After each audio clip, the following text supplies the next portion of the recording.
Spicy और चोटीले अंदाज के लिए मशहूर आरजेडी सुप्रीमो लालू यादव की शादी की कहानी किसी फिल्म कहानी से कम दिलचस्प नहीं है।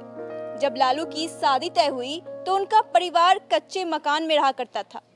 आर्थिक हालात भी कुछ खास नहीं थी, जबकि राबड़ी देवी का परिवार लालू के परिवार से ज्यादा संपन्न था। उस वक्त राबड़ी देवी के पास पक्का घर था, अच्छी खासी खेती बाड़ी थी।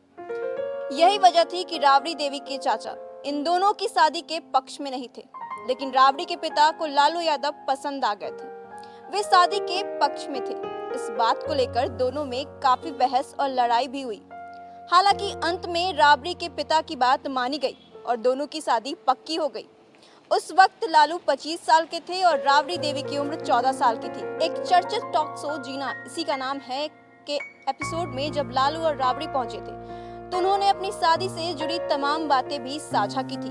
लालू यादव ने बताया था कि शादी से पहले उन्होंने राबड़ी देवी को देखा तक नहीं था।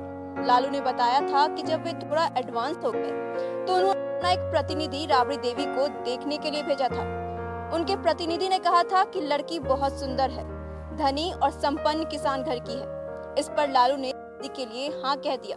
आत्मकथा गोपालगंज टू रायसीना में लालू यादव ने लिखा है कि जब पहली बार राबड़ी देवी के परिवार वाले उन्हें देखने के लिए आए थे तो उस वक्त वो लुंगी और बनियान में थे। राबड़ी के घर वालों ने मेरे खेत खलिहान, मवेशी, रहन सहन और मेरा कच्चा मकान देखा तो उनको ज्यादा खुशी नहीं हुई थी, क्योंकि ये सारी चीजें मेरे पास राबड़ी के परिवार से कम थी।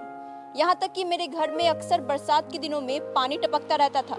हालांकि आगे उन्होंने लिखा है कि जब राबड़ी के परिवार वाले उनसे मिले और बातचीत की तो उनकी सरलता और विनम्रता से प्रभावित हो गए। गौरतलब है कि जिस समय लालू यादव की शादी हुई थी उसी समय वे छात्र आंदोलन में सक्रिय थे। जब राबड़ी देवी गौने के बाद अपने ससुराल आई तो उसी समय लालू यादव को आंदोलन के कारण जेल जाना पड़ा।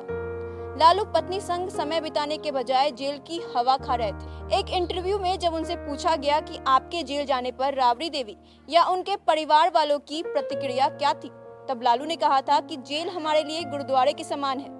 अगर कोई जेल नहीं जाता तो उसकी जिंदगी अधूरी है।